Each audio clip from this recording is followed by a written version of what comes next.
Alô, pessoal, muito bom dia, muito boa tarde ou boa noite. Vocês sabem que eu sempre começo a apresentação dessa forma. Eu não sei exatamente o horário que você está nos vendo, mas como sempre será um papo delicioso. Você sabe, este é o Encontro Inteligente de Mário Divo, sempre com alguém inteligente. E desta vez aqui, nós estamos com o Paulo André, que eu vou deixar para o Paulo se apresentar. Ele vai dizer quem ele é. Mas eu já vou emendar com uma pergunta que eu sei que é o tema que ele gosta de trabalhar. Ô, Paulo, depois de você se apresentar e dizer o que você, em que você hoje trabalha, mas eu sei que você é palestrante e fala muito sobre a vida após os 50. Então, vamos pegar por aí. Qual a diferença que tem na vida entre a vida de quem está com 15, com quem está com 30 e quem está com 50? Um prazer ter você aqui comigo nesse bate-papo que é sem roteiro, é livre, sem censura. A gente só tem que cuidar com as palavras um pouquinho mais azedas. Boa tarde, Mário. Bom dia, Brasil. Boa noite, planeta Terra. É uma alegria estar aqui. Olha, o Paulo André é só um brasileiro que tentou de tudo na vida. Deu certo algumas vezes, mas a vida é uma gangorra. Você cai, levanta de novo e estamos aí. Estamos na luta, estamos na busca para ser feliz em todas as áreas que existem. A área material, profissional, sentimental, financeira. Claro, ninguém pode abrir mão da parte financeira. Eu trabalho muito com espiritualidade, mas espiritualidade sem dinheiro às vezes é difícil. Então a gente procura ter sucesso em todas as áreas. Recentemente, eu esbarrei com uma questão curiosa. Até os 10 anos de idade, eu morava no Vale de Jequitinhonha, uma cidadezinha pequena no interior de Minas Gerais, e lá eu sempre tive um sonho de ser humorista e de ser palestrante, de falar em público. Fiz algumas pecinhas de teatro da igreja, tinha jeito para coisa, mas a vida me jogou por outros caminhos.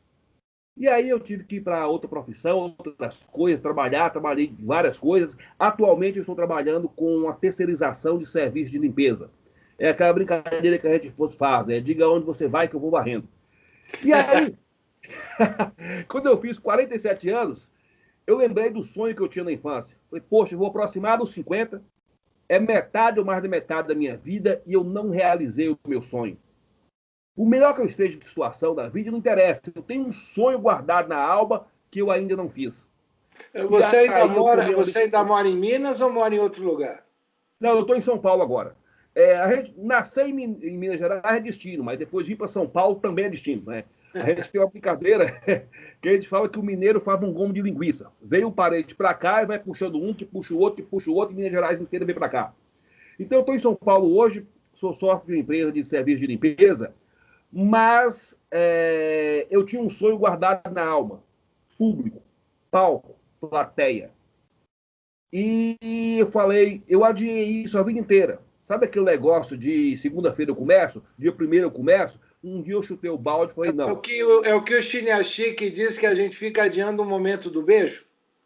Exatamente. Até os dois ficarem velhos, morrerem e não terem se beijar. Então, o que a gente faz? É agora. E quando eu falei agora, eu comecei a conversar, bater papo com muita gente. Eu descobri, Mário, que talvez 70%, 80% das pessoas estejam na mesma situação que eu. Não é só aos 50, não. Pode ser aos 40, aos 60. A pessoa tem um sonho, tem uma vontade, a vida, a luta pela sobrevivência, a jogou por outros caminhos e ela não realizou o sonho. Está com aquilo guardado dentro da alma e aquilo está explodindo. Eu falei, bom, eu gosto muito de contar histórias. E toda a minha palestra eu conto histórias. Tem uma história, não vou contar ela aqui, que ela é muito grande, em que a gente fala do momento X. Momento X é aquela hora que você percebe que se eu tentar agora, eu tenho 50, 60, 70% de chance de dar errado. Mas se eu não tentar agora, é 100% de chance que vai dar errado e eu nunca vou dar o beijo. Então eu falei, é agora. Mas quando você fala é agora, então eu vou chutar o balde. Não. Em primeiro lugar, o coitado do balde não tem culpa de nada. Segundo, você chutar o balde e partir numa aventura é a mesma coisa que você pular de um trapézio para o outro sem uma rede de proteção embaixo. Isso é suicídio. O que a gente traça e faz é um passo a passo. É não largar a sua vida que você está, não largar o seu ganha-pão e traçar um projeto. Eu tracei 7 passos para a gente alcançar o sonho, para a gente chegar onde a gente quer chegar. E estou trilhando esse caminho, que é o caminho de ser palestrante e é o caminho de ser comediante. Porque 15 minutos com um comediante bom é muito melhor para a sua vida do que 1 hora com um psiquiatra. Isso eu posso garantir. E aí aproveitando, você fala de um sonho, mas na realidade você tinha dois. É o lado do palestrante e o lado do comediante. Claro que ambos se apresentam perante uma plateia, mas a finalidade de um e a do outro não é exatamente a mesma. Elas podem ter uma leve união em que você incorpora para o palestrante o seu bom humor e as suas histórias pitorescas, e para o humorista, digamos assim, você se inspira na vida real. Mas exatamente hoje, qual é o trabalho que você tem feito com mais ênfase? É desenvolver o palestrante ou desenvolver o humorista? Olha, quando eu tomei a decisão, há 2 anos atrás, eu foquei muito no humorista. Fiz um curso, aprendi as técnicas, porque a gente fala de stand-up comedy. Stand-up comedy não é só você subir no palco e contar piadas. Não, o comediante stand-up, ele tem que criar o seu próprio texto. Você não pode copiar piadas de ninguém. Quando você vai num show de stand-up, você vai ouvir piadas que você nunca ouviu. Isso foi desafiante, porque cada comediante pegava um nicho. Se fala muito de político, se fala de tudo na vida. Só que hoje, Mário, as pessoas estão muito melindrosas. Qualquer coisa que você mexe, alguém se aborrece e não gosta. Então eu falei, bom, eu vou falar mal de mim. Porque se eu falar mal de mim, ninguém vai achar ruim na plateia. Só minha mãe, mas ela está lá em Minas Gerais, ela não vai ver. Se bem que um dia ela vai assistir o show, é um mesmo jeito. Mas falar mal de você não é só uma brincadeira. É você abrir suas entranhas, você pegar os seus defeitos, as suas fragilidades, os traumas que você tem, que te bloquearam na vida, que te aterrorizam. O ser humano tem fantasmas. É você pegar esses fantasmas e transformá-los em comédia, em piada, em humor. Desculpa, de vez em quando vou te interromper, claro. Só para não perder o caminho. Todo mundo que bate papo comigo sabe que a gente simula como se estivesse numa mesa de bar. A gente está aqui numa mesa de bar sem roteiro, só não tem. Mas o café não vale. Finge que é conhaque, uísque, alguma coisa. Bom, então é um vinho, pode ser também. Mas desculpa, eu te interrompi, mas é pelo seguinte: a maneira como você está me descrevendo o trabalho do humorista, do comediante de stand-up, no sentido até dele ser seu próprio roteirista, me lembra muito o caminho do caricaturista. Aquela pessoa quem faz caricatura, ela pega algum detalhe, alguma nuance que chame a atenção numa pessoa e transforma isso num desenho, ressaltando aquele tipo de nuance. Que no caso que você está descrevendo, como humorista, você no teu roteiro coloca em palavras ou em piada uma caricatura sua. Exatamente.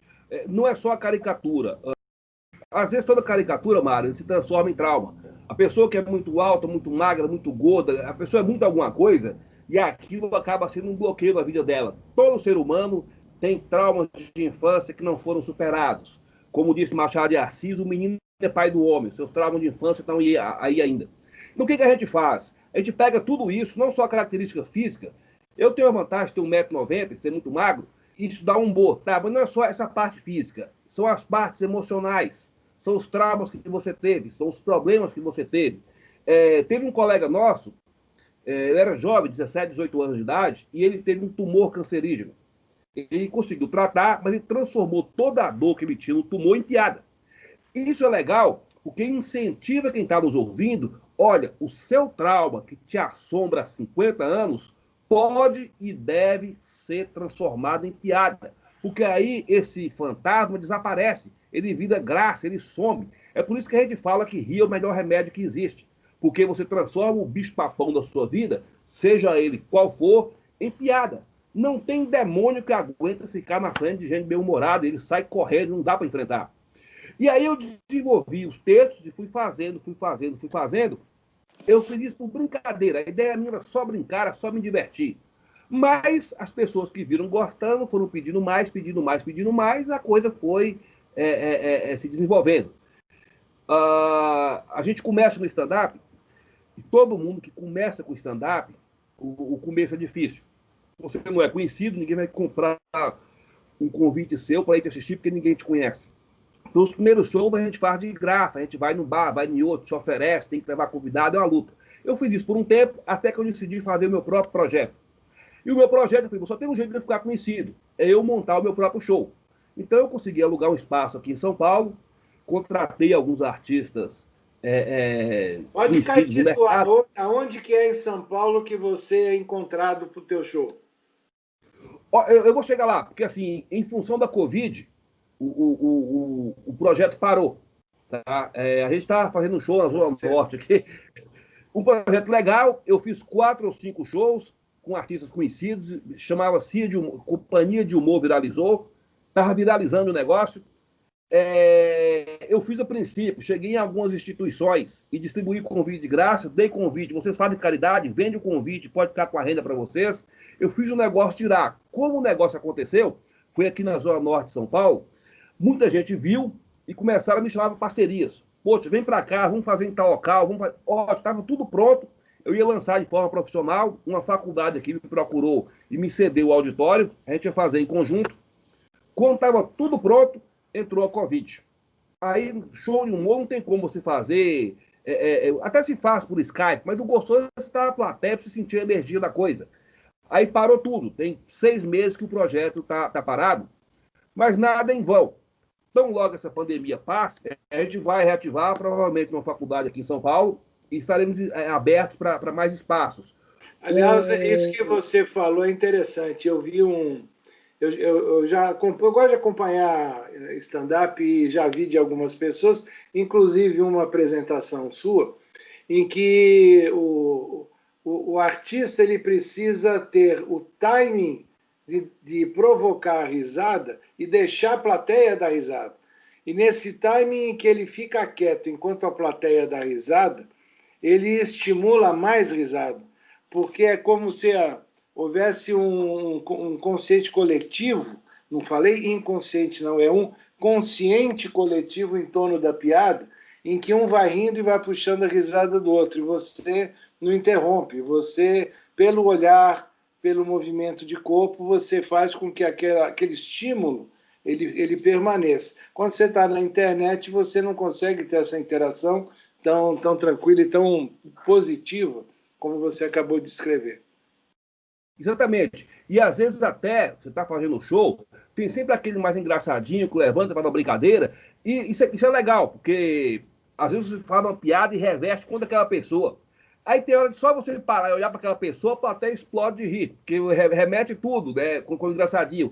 A interação é muito importante, você consegue fazer as pessoas rirem só com mímica, com olhar, com parar olhar mais alguém. Assim. Então, sem a gente ter o público, eu resolvi dar um tempo, deixa a pandemia passar, e eu tenho certeza que tão logo essa pandemia passe, quem trabalha com eventos, com show, com palestra igual a gente, ou com comédia, vai ter muito mercado. O brasileiro gosta muito de estar junto, de estar abraçado, de multidão. Está proibido. Quando a coisa voltar, aí o mercado vai ser grande, a procura vai ser muito grande e, sem dúvida, rir é o melhor remédio que existe. Como o stand-up parou, eu eu voltei os olhos para a parte palestrante, que eu vinha deixando meio assim, e aí eu desenvolvi a palestra Começar a Vida aos 50, que não é só, assim, não é uma palestra que eu li num livro, vi no Google, não, eu contei minha história. O sonho que eu tinha, que eu não realizei, cheguei a hora de colocar para realizar. Poxa, mas estava tão perto de chegar, quando teve perto de chegar, a vida mudou tudo. Ótimo, isso só vai tornar a minha vitória mais saborosa. Porque muitos que estavam com alcance, estavam junto comigo, estavam perto de conseguir decolar, veio a Covid, parou tudo, muitos vão desistir. Eu sei, não só da comédia e tudo. Mas Papai do Céu testa os fortes. E aqueles que não desistem vão conseguir. Eu sei que quando voltar, eu não desisti do sonho jamais. Eu treino, faço tudo que eu posso. Quando a coisa voltar, vai ter mercado. E é bom que quem está treinando vai estar preparado para esse novo mercado, para esse novo Brasil, para esse novo mundo, para esse novo homem, para essa nova mulher que está surgindo. Agora, deixa eu fazer uma. Conhecendo você e explorando um pouco o teu dia a dia, você tem filhos? Não, eu sou, vamos brincar, eu sou solteiro por convicção. 50 anos de idade foi uma decisão que eu tive. Então, ou seja, você não tem nenhum familiar direto que, de alguma maneira, fique preocupado, pô, você vai. Aquela coisa de ficar envergonhado, filho que gosta de dizer que, pô, pai, você vai se expor ou vai passar vergonha. Ou seja, essa voz negativa que muitas vezes existe, até dentro da família, pelo que você está dizendo, não tem enquanto filho, esposa e tal. Mas como é que foi, pelo menos no seu ambiente de amigos, pessoas mais próximas? Como é que elas receberam essa tua ida para um novo mundo? Surpreendentemente positiva. Eu tive essa dúvida no princípio. Eu tenho parentes aqui, tenho parentes em Minas Gerais. Engraçado, eu frequento algumas escolas espiritualistas. É um pessoal mais conservador, mais sério, mais com outro formato, com outra pegada. E eu sou uma pessoa conservadora, eu sou uma pessoa, não vou dizer conservadora, eu sou uma pessoa reservada, eu sou relativamente tímido, sou fechado, eu falo muito sério. Eu falei, qual será o impacto? Quando eu lancei a ideia, isso é para valer, isso é sério? Eu falei, é. Ok, a turma pagou para ver. O primeiro show que eu fiz, para a gente entrar, eu estava estreando, você tinha que levar acho que 4 ou 5 convidados para poder ter direito a apresentar. Eu espalhei nos meus grupos, eu consegui levar 55, foi todo mundo. E o pessoal simplesmente adorou. Porque muitos que estavam no palco, que estavam na plateia, que são tão conservadores e fechados quanto eu, se viram no meu lugar. Paulo queria fazer isso. Por que você não faz? A mais o quê? Então, às vezes, não é ser comediante, mas a pessoa tinha vontade de fazer alguma outra coisa. O cara é sério, de terno e gravata, mas o cara tem vontade de tocar violino, de jogar tênis, de dançar balé. Você não faz por quê? A mais o quê? Você vai deixar o mundo lá fora mandar na sua vida? Aí tem um lance engraçado. Eu conto isso, não no humor, eu conto esse caso na palestra. Foi um caso que aconteceu comigo quando eu era criança, devia ter uns 8 anos de idade. E eu chamo isso de minuto congelado. Eu entrei no quintal de um vizinho, tinha um cachorro grande, solto. O cachorro olhou para mim, olhei para o cachorro, eu congelei de medo. Durou acho que 1 minuto no máximo. Eu congelado de medo, naquele momento eu vi o cachorro avançando em mim, rasgando minha goela, eu me vi morto, minha família desesperada, foi 1 minuto que eu morri de medo. A hora que eu tive coragem de me mexer, eu me mexi e corri para um lado. Para minha surpresa, o cachorro saiu correndo por outro. O cachorro estava com mais medo do que eu. Ou seja, foi o minuto mais idiota da minha vida. Porque um medo, uma coisa que não existia. Eu falei, poxa, eu estou vivendo isso há 50 anos, congelado de medo, quando de repente tudo que as pessoas querem é que você faça isso mesmo. É aquela pessoa, a história do beijo de novo do Chane Chique. Você tem vontade de dar um beijo à pessoa, mas está com medo. E às vezes a pessoa está louca que você faça isso. E o seu medo passa-se 40 anos você não fez. Então a turma que me acompanha, que são pessoas reservadas, pessoas casadas, com filho, com neto, foram com os filhos, foram com as esposas, foram com os netos, deram muita risada comigo e falaram, eu queria ter sua coragem. Mas é fácil, qual é o sonho que você tem? Coloque em prática. Não tem nenhum mistério, nenhum segredo. O que as pessoas vão achar? As pessoas adoraram, as pessoas amaram. E a turma vai comigo e ri bastante. É muito legal esse tipo de coisa. E esse novo passo que você deu, de alguma maneira, você conseguiu organizar a sua vida empresarial de maneira a ter essa liberdade de escrever roteiro, de ensaiar e etc? Olha, eu consegui, e aí vai uma coisa interessante, tá? Que eu conto na palestra. Eu queria ser palestrante e comediante, só que eu tenho um problema de dicção muito forte, eu sou quase gago. Mas você vai ser comediante gago? Vou. Mas não pode, não podia até eu decidi, agora pode. Existem vários exercícios para isso.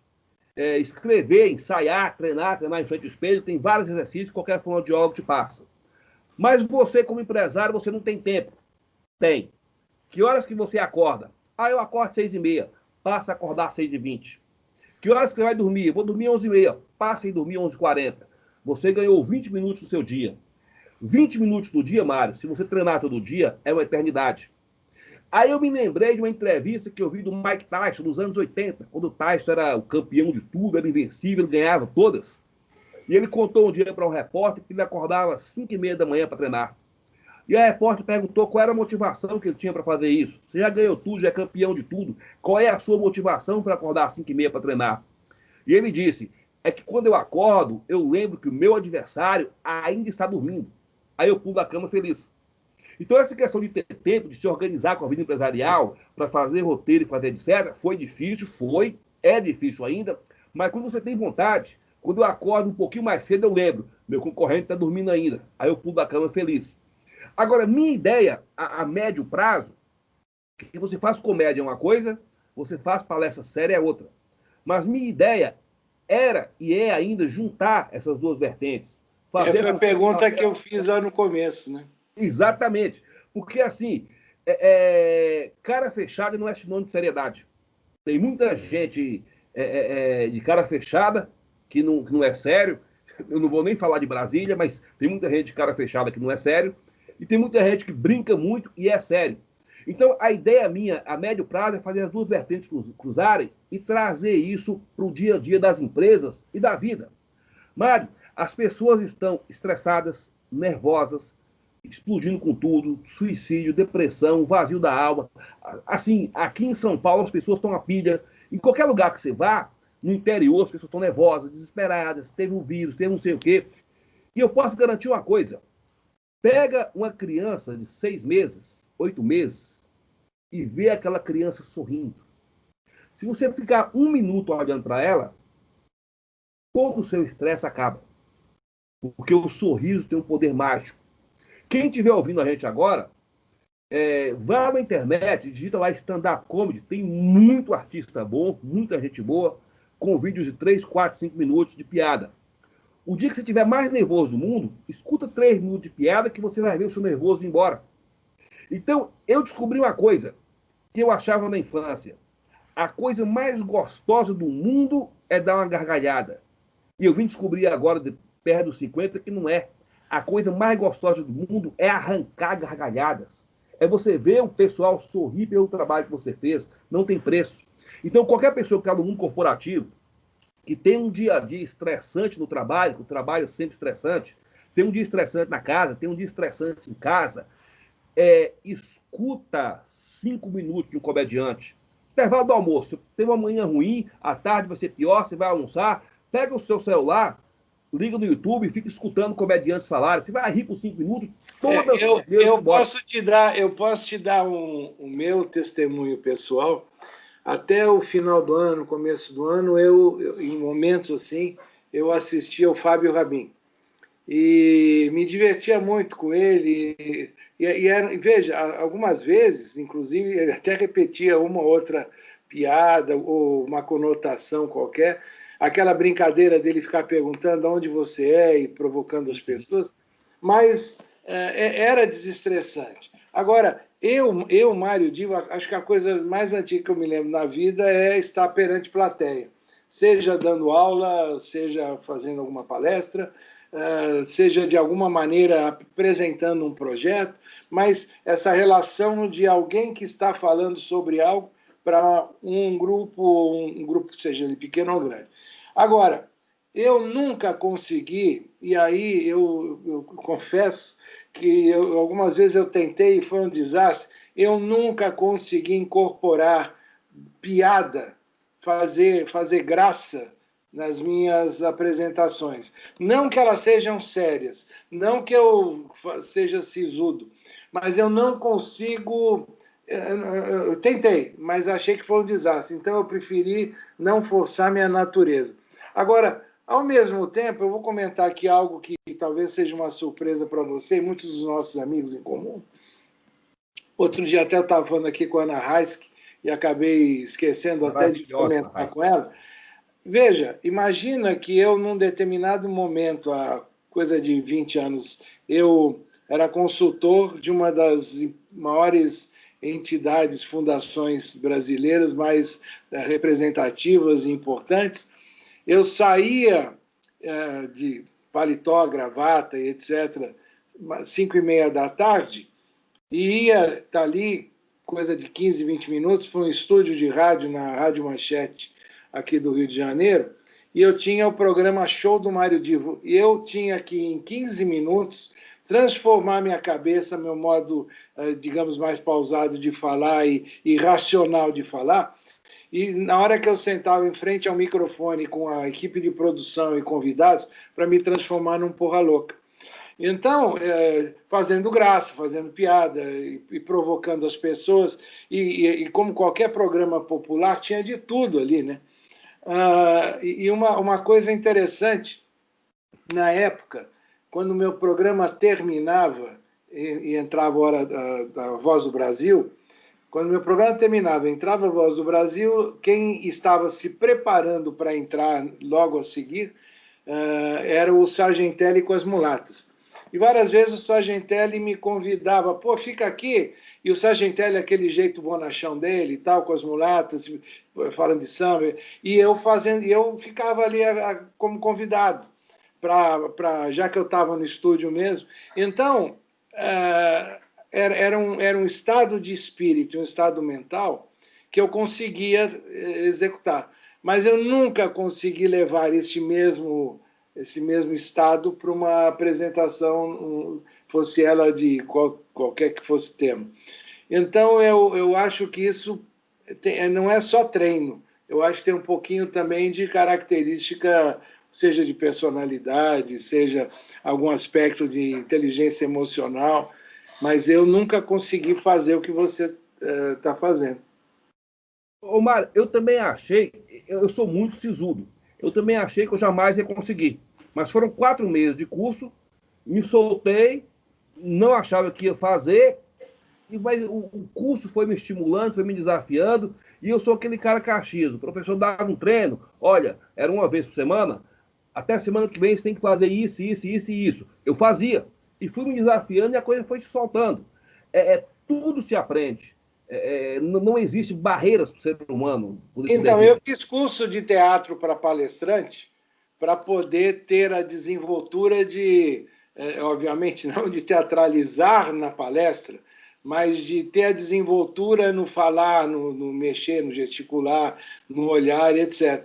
Mas eu nunca, eu acho que eu devo ter feito o curso de arte dramática séria e não de humor, porque eu, mesmo depois disso, eu tentei e não consegui, não. Mas está em tempo ainda. A minha palestra, quando eu digo começar a vida aos 50, pode ser aos 15, pode ser aos 70, não há limites. Se você tem vontade, está em tempo ainda. Faça um curso de stand-up específico. Para ser franco, veja, eu estou comentando no meu caso, mas eu não tenho isso como uma referência de algo assim que eu perseguiria de uma forma tão intensa. Como você disse, a pessoa tem um sonho, quer partir para aquele sonho, então ela tem que, de alguma maneira, se envolver com aquilo. Eu estou na beiradinha, assim, ó, encostando no 69. Então, eu posso te dizer que a partir dos 50, 45, 50, eu um dia me perguntei assim, o que é que eu gostaria de ter feito e não fiz, por qualquer razão, fosse ou por alguma demanda profissional, questão de família, o que eu quis fazer e não consegui.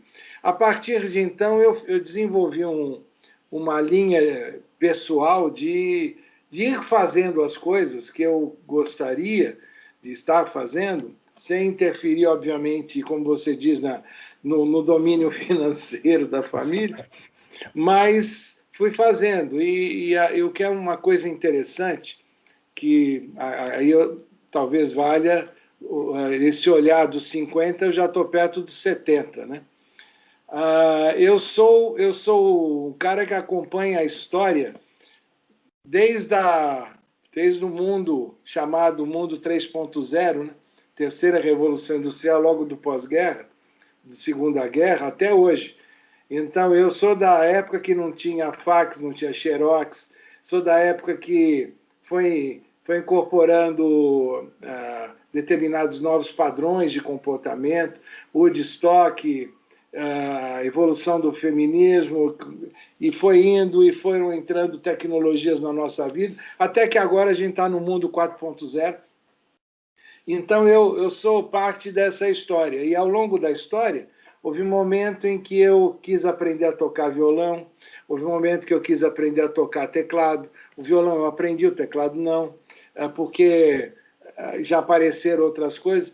Então, eu não sei se com você vai aparecer algo, como eu estou dizendo, mas às vezes você está no meio de um processo que você sonhou tanto para estar, batalhou tanto para estar, mas aí você chega e fala, pô, já entendi como é que é isso, eu não quero mais ir para isso, deixa eu tentar outra coisa. Não é porque você não teve condição ou não tinha condição de se desenvolver, não, simplesmente porque amadureceu aquilo no ponto que você queria conhecer.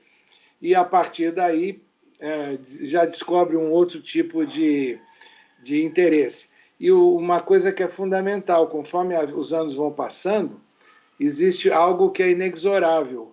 O teu físico, ainda que a mente esteja sempre pronta, o teu físico começa a dar alguns sinais de coisas que ele não dá mais para fazer. Por exemplo, não dá mais para fazer uma caminhada ou uma corrida como eu fazia há 30 anos atrás. O físico não aguenta. Mas, em compensação, mentalmente, eu estou muito mais evoluído para fazer coisas que há 30 anos atrás eu nem sonhava que existiam. Então, tudo isso que você está descrevendo é interessante, mantida essa referência. Você vai galgar passos, vai avançar e, em determinado momento, vai aparecer um novo tipo de desafio. É um desafio que, ao pegar esse caminho, você tem que abandonar algum outro. Porque aí a dedicação do tempo, não dá para fazer tudo bem, porque senão vai fazer um monte de coisa mais ou menos. Pelo que eu conheço você e estou ouvindo de você, você tem um quê de perfeccionista nas coisas que você quer fazer. Você quer atingir um grau de qualidade e excelência, e para isso a dedicação é fundamental. Exatamente. Agora, é assim, você falou uma coisa interessante. Você vai com um propósito, mas as oportunidades que vão surgir vão mudar tudo, né? Por exemplo, eu nunca imaginei fazer palestras via internet, via computador. Palestra também tem que ser ao vivo, tá? A energia do local. Mas veio a Covid e tudo parou. E aí me convenceram, vai, porque isso é o futuro da humanidade. E eu consegui fazer e ter algum sucesso. Foi um desafio novo, porque eu treinei muito para falar em público. E de repente você fala em público, sem o público estar perto, é um grande desafio. A minha palestra, ela começando a vida aos 50, a minha ideia era pegar as pessoas na faixa de 50 anos de idade, que ou não tiveram sucesso nenhum na vida, ou mesmo as que tiveram sucesso, mas faltou fazer alguma coisa. Eu sou um empresário famoso, mas eu queria ter jogado tênis. Eu queria atingir esse público. E para surpresa minha, um de nossos colegas do grupo lá do Xenia Chique convidou para que eu fizesse uma palestra para estudantes. E eu topei o desafio. O mais velho dos estudantes, eu acho que tinha 17 anos de idade. E eu fiz a palestra, eu adaptei, começando a vida aos 50, tirei a palavra 50, como começar a vida. E fiz a palestra para os jovens. Eles adoraram. Porque montou o passo a passo, você tem um sonho a atingir, você está com 14, 15 anos, você tem sonho. Só que o seu sonho não vai cair do céu. O seu sonho tem que ser passo a passo. Aquela frase, você tem que estar aonde você quiser estar, é meio perigosa, que passa a impressão que é só eu querer que vem. Não, você tem que estar aonde a sua capacidade e principalmente aonde o teu esforço conseguir te levar. Não vai vir de graça. E aí a gente montou um passo a passo que a turma mirim adorou. Os jovens gostaram muito. Então essa plateia minha tem um alcance não só para quem 50, é para todo mundo que tem algum tipo de sonho, de realizar alguma coisa. Seja você uma profissão, seja viajar, seja olhar nos olhos da pessoa e dizer que a ama, ou olhar nos olhos da pessoa e dizer que não a ama mais. Mas tem coisa que você tem vontade de fazer e você está há 30 anos esperando o momento certo. O momento certo não vai vir nunca. Você tem que criar o momento certo. E aí pouco importa se você tem 15 anos, ou se você tem 50, ou se você tem 80. E o criar o momento certo significa estar preparado para aquilo que você quer executar, né? Porque não basta você criar e ter a estratégia de criar um momento. Na hora que o momento. É mais ou menos a história do beijo. Você batalha, batalha, batalha para dar o beijo.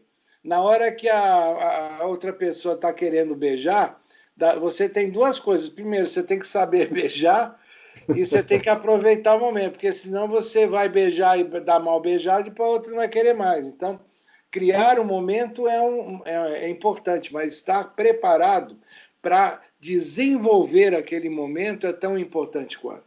E aí eu te pergunto o seguinte: você falou que são 7 passos, dá para você dar uma resumida para quem estiver nos vendo de quais seriam esses 7 passos para chegar, né, a transformar a vida nesta forma como a gente está falando? Primeiro passo, Maré, é a decisão. Você tem que decidir que vai fazer. E na hora que eu estou na plateia, eu falo, você pode decidir isso agora. E calma que hoje é só decidir. Não precisa sair correndo para fazer nada, que você tem que assistir a, plateia, a palestra até o fim. Hoje é só decidir. Aquele sonho X que está guardado, eu vou realizar. Não importa o preço. O segundo passo é você estudar o que você vai fazer. Por exemplo, você quer montar um açougue. Você entende de carne? Você entende o mercado de carne? Se você não entender, você vai quebrar. Então se prepara antes, estuda antes, conheça antes o que é esse mercado que você vai trabalhar. Não existe nada mais perigoso do que um idiota motivado. Ele não sabe nada, mas está determinado, vai lá e erra tudo. O terceiro passo é mão na massa. Não adianta você decidir, se preparar e não agir, não partir para a ação. Tem um professor de oratória aqui em São Paulo, chamado J.B. Oliveira, ele costuma dizer que a pessoa que tem muitas ideias é um grande ideiota. Tem ideia, tem ideia, tem ideia, tem ideia e não realiza nunca. O quarto passo é blindar os ouvidos, porque não espere aplauso nem incentivo da multidão. A multidão não vai te aplaudir, não vai te incentivar. Os únicos que vão te incentivar é aquela minoria que também teve sucesso. O resto vai rir de você pelas costas. Blinde seus ouvidos. O quinto passo é ser maior do que os nãos, porque você vai escutar mais vezes a palavra não do que sim. Mas um sim que você escuta compensa todos os nãos que você ouviu. Quem trabalha com vendas, e eu sou vendedor a vida inteira, você visita 20 clientes, 19 não. Um que fechou o contrato, esses 19 não que você tomou. O sexto passo é comemore. Comemore muito. O brasileiro ele tem uma reticência em admitir que é bom, que acertou alguma coisa. Nós temos ainda a síndrome do coitadismo. Do não é para mim. Não, cara, se você fez, deu certo, se abrace. Tem orgulho de ser bom em alguma coisa. Você lutou muito para isso. E o sétimo passo é a nossa relação com o divino, com o espiritual. Qual é o caminho que a espiritualidade, que Deus, não importa a forma de como você enxerga Deus ou a espiritualidade, como isso pode atuar, pode ajudar no meu dia a dia. Vai existir ajuda divina ou não no meu momento de desespero? Como a gente se relaciona com essa parte espiritual? Então são 7 passos criados em que não precisa copiar os meus, a pessoa pode desenvolver os passos dela, é preciso que ela tenha um roteiro, que ela tenha um caminho a seguir.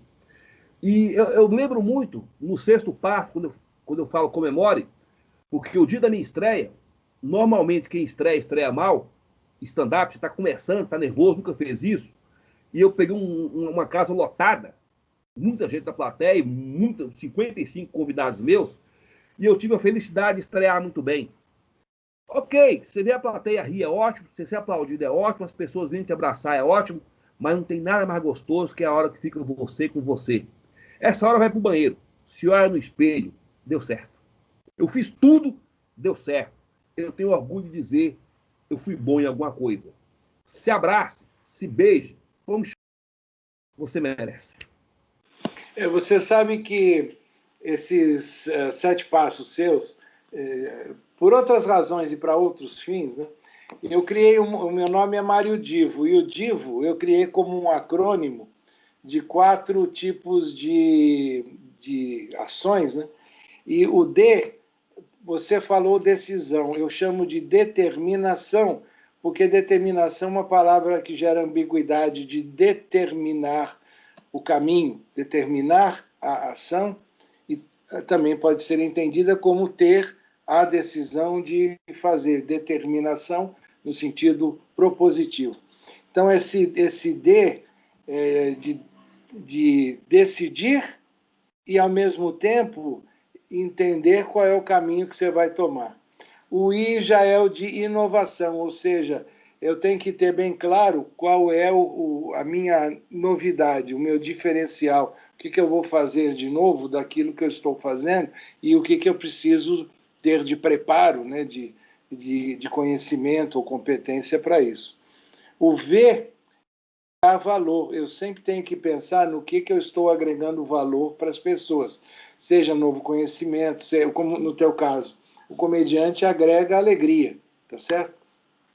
Então, qual é o valor que eu vou agregar para a pessoa? E o O de operacionalizar tudo isso que foi, digamos assim, o planejado. Então, essa linha que a gente está comentando, eu acho que nós já temos uma quilometragem rodada e a gente percebe o seguinte: eu nunca posso partir para a aventura a menos que eu tenha pleno conhecimento e aceite que aquilo é uma aventura. De repente a gente pode se dizer, eu quero saber de uma coisa, eu vou botar uma mochila nas costas e vou caminhar em algum lugar, eu sei que é uma aventura, é um negócio meio doido, mas eu estou assumindo o risco de ser da aventura. Agora, se eu quiser fazer certo, eu tenho que me munir, né, de alguns mapas, munir de material de sobrevivência na selva se eu me perder, eu tenho que planejar o que eu vou fazer, e eu tenho que ter o sentido bem claro do que isso está me trazendo de positivo, ou se é uma mera aventura mesmo. Então, eu acho que quando a gente é mais jovem, a gente acaba entrando em muito mais aventura não planejada, e isso a gente tem vários estudos, alguns chamam de resiliência, mas hoje já existem teorias que chamam de antifrágil, ou seja, eu tenho que cair, levantar e continuar, mas eu tenho que incorporar o aprendizado da minha vida. Eu não posso simplesmente ser resiliente e retomar minha vida a partir de um tombo. Eu tenho que incorporar um aprendizado daquele tombo. Quando a gente é mais jovem, a gente muitas vezes não tem essa noção. E a gente vai muito para a aventura, aquela coisa do arrobo do latino, né? A gente vai encarar. Conforme os anos vão passando, eu acho que vai trazendo um pouco mais de sabedoria nesse sentido, e a gente começa a ver as coisas dentro de uma outra dimensão, de uma outra formatação, né? E quando está chegando, como no meu caso eu falei, perto dos 70, eu tenho muitos amigos que já estão perto de 80, aí o que acaba acontecendo, e fica aqui o meu recado, né? As pessoas acabam sendo muito mais seletivas aonde elas aplicam o tempo. Eu não tenho a menor vergonha de dizer que eu desligo meu celular na hora do almoço e do jantar, porque eu não quero ser incomodado. A minha atenção tem que ser plena naquilo que eu estou fazendo e principalmente com quem está ao meu redor. O tempo que resta de vida tem que ser cada vez melhor aproveitado.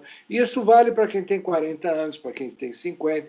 E quanto mais você vai envelhecendo, mais você tem que usar de sabedoria de como aplicar bem o tempo para as coisas que te motivam e interessam e para aquele tipo de contribuição que você está trazendo para as outras pessoas. Porque, afinal de contas, né, a gente vive numa sociedade em que as pessoas se somam. Ninguém é absolutamente independente, sozinho e isolado do mundo. Cada um tem uma missão a cumprir em relação à sociedade, em relação ao mundo.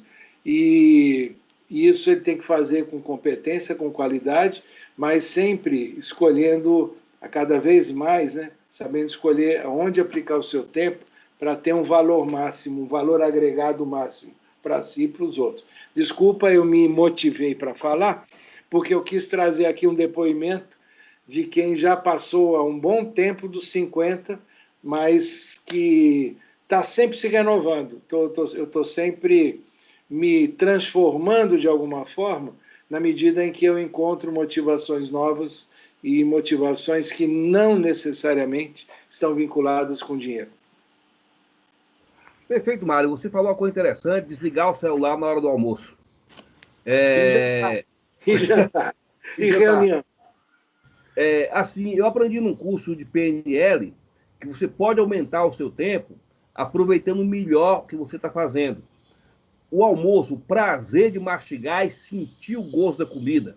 Eu tinha perdido isso na vida. Eu almoçava com o celular na mão, almoçava discutindo com alguém, almoçava pensando o que fazer. Não, para limpamente. Sente o gosto do bife, sente o gosto da salada. Você vai descobrir, perceber coisas que você nunca tinha percebido.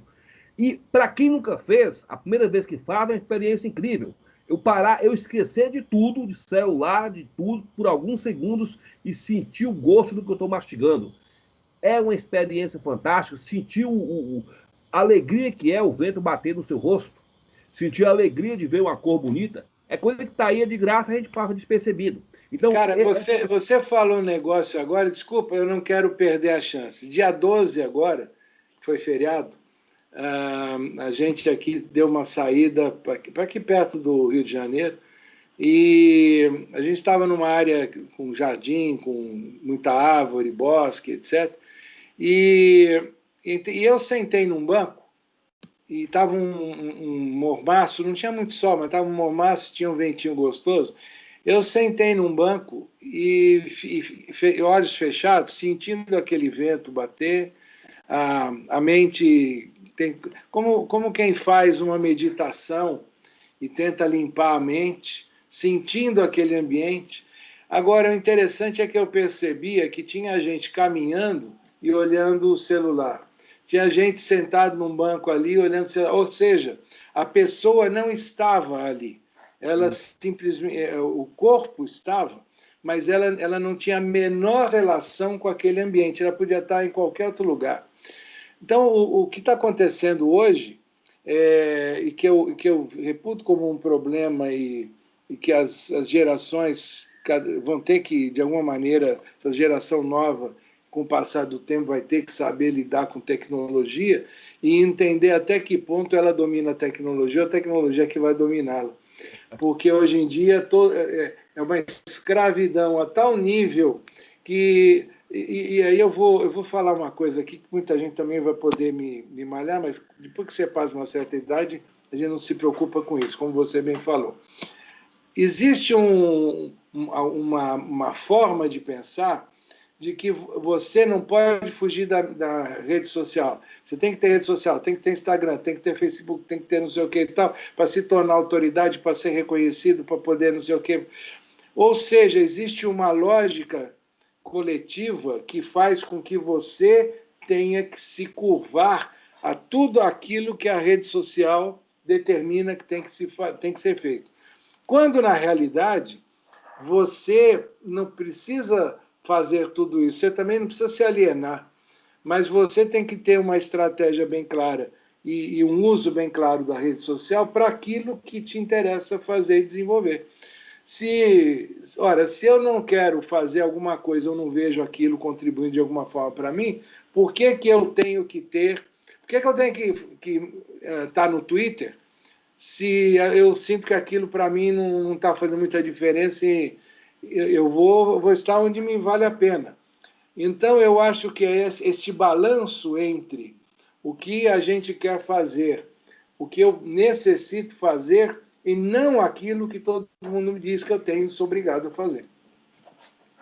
Perfeito, Mário. Inclusive, quando você fala em rede social e tecnologia, minha palestra, eu abro mão de qualquer tipo de tecnologia. Eu não uso PowerPoint, não uso slides, não uso nada. Porque assim, Eu brinco que a gente tem que criar PowerPoints mentais. E eu peço à plateia, à medida que eu for falando, vá tentando criar essa imagem na sua cabeça. É para a gente brincar de usar o cérebro, senão a gente acaba esquecendo que tem um. Hoje, se você perder o seu celular, você tá em maus lençóis. Há 20 anos atrás, eu me gabava de saber o telefone de todo mundo de cor. Eu sabia 50 telefones de cor. Hoje eu não sei nem o meu, que está gravado no chip do celular. Mas se você perde aquilo, sua vida toda está ali, a gente está esquecendo de usar o cérebro, usar a inteligência que Deus nos deu. Não, então tem algumas coisas que a gente tem que parar realmente. É o que você falou. Ou você domina a tecnologia, ou a tecnologia vai dominar você. Então, quando eu chego na minha palestra, gente, desliga o celular, esquece, ninguém vai te achar aqui hoje. Se a pessoa tiver que morrer, já morreu, da manhã você vai viver, mas esquece o mundo. Vamos criar PowerPoints mentais, vamos criar imagens na cabeça, vamos ver como é gostoso fazer criação mental. Bem melhor do que. Quer dizer, é claro que o impacto de uma imagem, de um slide bem feito, de um vídeo, isso é muito importante, mas tudo bem. A minha proposta é passar aqui 1 hora comigo sem isso, só usando o cérebro. E aonde eu tenho usado, as pessoas têm gostado.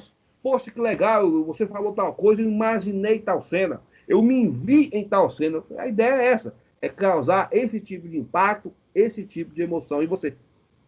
Você sabe que existe um livro do Drauzio Varela em que ele comenta a experiência que ele, como médico, tem de pessoas que estão no momento final de vida, paciente terminal, e a grande parte da turma, ou quase a totalidade, se arrepende de ter gasto os últimos momentos de vida preocupado com questões materiais que tomaram o seu tempo de viver questões afetivas e questões emocionais, algumas delas que seriam da própria pessoa, né? A visão da própria pessoa, o dia a dia da própria pessoa, outras em relação ao grupo de parentes, amigos, etc. Então, aquilo que você falou logo no início, a gente não pode abrir mão de algum dinheiro que a gente precisa para pagar as contas. Agora, o problema é quando a gente abre mão do tempo para ganhar mais dinheiro e não tem tempo para gastar o dinheiro a mais que eu ganhei. E esse ciclo é um ciclo que certamente lá no futuro vai gerar um grau de arrependimento. Quando a pessoa consegue se dar conta disso e ainda sobra um tempo para ela poder fazer diferente, é ótimo, mas o duro é quando ela só se dá conta muito tarde. Né? Para não perder a piada, né? Se você acumulou dinheiro, alguém vai gastar por você. Agora, quando você fala, e pode ser alguém que você não gosta, sei lá quem vai ser seu herdeiro, quando você falou na criação mental, por isso, Mário, eu sou apaixonado pelo rádio. Apaixonado. Você falou que trabalhou na Rádio Manchete. Engraçado, eu nasci no Vale de Quitionha, e nos anos 70, naquela região do norte de Minas Gerais, o único meio de comunicação que chegava lá, não tinha televisão, quase não tinha luz elétrica, eram as emissoras de rádio do Rio de Janeiro. Você vai chegar naquela região, você não vai achar um atleticano ou um cruzeirense. É só vascaíno, flamenguista, botafoguense, tricolor. Eu cresci a minha infância ouvindo Jorge Cury, Valdir Amaral, aqueles locutores tradicionais do Rio de Janeiro. E era fascinante você torcer futebol pelo rádio, o cara narrando e você imaginando a cena. E de noite, na cidade, tinha 3 ou 4 casas que tinha televisor, você ia ver os gols do Fantástico para conferir se o gol foi igual você imaginou. E nunca era. Mas era fantástico. Você via aquelas imagens, você ouvia debates pelo rádio, novelas pelo rádio, você colocava a imaginação para trabalhar. Hoje está tudo muito fácil. Você dá um clique, está o mundo na sua frente. Tá bom, a tecnologia tem que ter seu lugar, claro que tem que ter. Mas a emoção de você ouvir pelo rádio e imaginar a cena. Eu trabalho muito no computador, ouvindo palestras, ouvindo tudo pela internet. Eu desligo a imagem, é só o som, que aí eu vou imaginando como é essa pessoa, o que ela está falando, e as imagens estão sendo criadas na minha cabeça. Dentro do ser humano, existe algo, vamos dizer assim, infinito. Talvez o ser humano não tenha conseguido ainda desenvolver 10% de sua capacidade cerebral e 90% de terreno para a gente pesquisar. E a gente não pode perder essa oportunidade de deixar a imaginação trabalhar. Se tiver tudo ruim na vida, você pode se imaginar que está tudo bem e entrar nesse mundo. A sensação é a mesma. o seu cérebro não distingue. Então você consegue ter prazeres na vida, mesmo se tiver sem dinheiro, se tiver tudo ruim, mas deixa a imaginação falar, cria um mundo que é bom, entra dentro dele. Claro, uma hora você vai ter que sair para trabalhar, mas você pode voltar a hora que quiser. O que você está falando, de alguma forma, inspirou Sherazade nas Mil e Uma Noites a ficar contando sempre histórias e não ser morta. Então, Paulo, esse papo aqui está delicioso, mas eu costumo sempre brincar o seguinte: chega a hora que o garçom está passando por perto, que ele quer fechar o bar. E já está arrumando as mesas e eu vou te pedir, você quer aproveitar aqui e encerrar esse nosso papo, já fechar o bar aqui, ó, a gente chama o garçom para perto, contar alguma história, algo do seu stand-up que você possa colocar aqui como fecho maior desse papo, que foi delicioso? Vamos lá, você sabe que o time rezando e pedindo a Deus para ver se Deus piora um pouquinho as coisas, porque o negócio tá bom demais, já tá enchendo a paciência. E eu começo falando assim, eu já fui um cara vaidoso, já fui muito vaidoso, mas hoje eu estou virando um idoso. Eu venho das Minas Gerais, e lá no interior de Minas Gerais, quando eu era criança, eu tinha um grande sonho na minha vida. Toda criança que se preza tem que ter um sonho na vida. E o meu sonho de infância, nos anos 70, eu queria levar um chifre. Era o maior sonho que eu tinha, era ser corno. E aí eu peço à plateia que não ria, porque cornofobia é crime. Todas as minorias estão se organizando, por que só os cornos podem se organizar? Aí eu brincava, lá em Minas Gerais, corno não era minoria, mas tudo bem. Cara, o gostoso de ser corno é assim, você chegar e você ver a pessoa que você mais ama com outro. É a hora que você coloca meia garrafa de jurubeba e aquelas canções dos anos 70. Tinha uma cantora chamada Melinha, e a Melinha cantava assim: mulher nova, bonita e carinhosa, faz um homem gemer sem sentir dor. O nome disso é pensão alimentícia. É a hora que o cabra geme sem sentir dor. E a gente pensando que era amor. Agora eu não consegui, não deu certo a minha vida. E o mineiro, que em Minas Gerais nem corno consegue ser, o que ele faz? Ele vem para São Paulo, porque aqui em São Paulo, pelo menos isso eu vou conseguir. E quando eu cheguei em São Paulo, o primeiro trabalho que eu arrumei, eu fui ser corretor de imóveis. Mas eu não fui vender qualquer imóvel. Não, fui vender apartamento subterrâneo, terreno de 7 palmos quadrados de terra. Eu fui vender sepultura. Bom, eu não dei muito certo trabalhando com sepultura, fiquei poucos meses. E aí eu parti para um trabalho inusitado. E isso é verdade. Eu trabalhei na maior clínica de potência de São Paulo. Aí as pessoas perguntam, mas o que tem a ver? Você vendia caixão, você foi trabalhar com produto de potência? Sim, eu queria continuar mexendo com defunto. Agora, eu encerro dizendo, 15 minutos com um comediante bom é melhor para a sua vida do que 1 hora com um psiquiatra. E você vai descobrir isso o dia que você tiver a sorte de assistir um comediante bom. Assistiu o Paulo André hoje, você se danou. Obrigado, Mário. Um grande abraço a todos vocês. Obrigado para você, muito carinho. E para vocês que estão nos vendo, eu espero que tenham adorado. Vocês todos sabem que a minha preocupação, o meu olhar é para ajudar cada pessoa a alcançar o sucesso da maneira como ela interpreta o que é o sucesso. E hoje aqui a gente viu alguém que buscou, depois de uma carreira profissional, o sucesso em outra área, e pelo que ele mostrou, certamente esse sucesso já está absolutamente formatado e comprovado. Paulo, carinho para você e até outro dia. Obrigado aí pelo papo. Eu que sou grato. Tchau, tchau.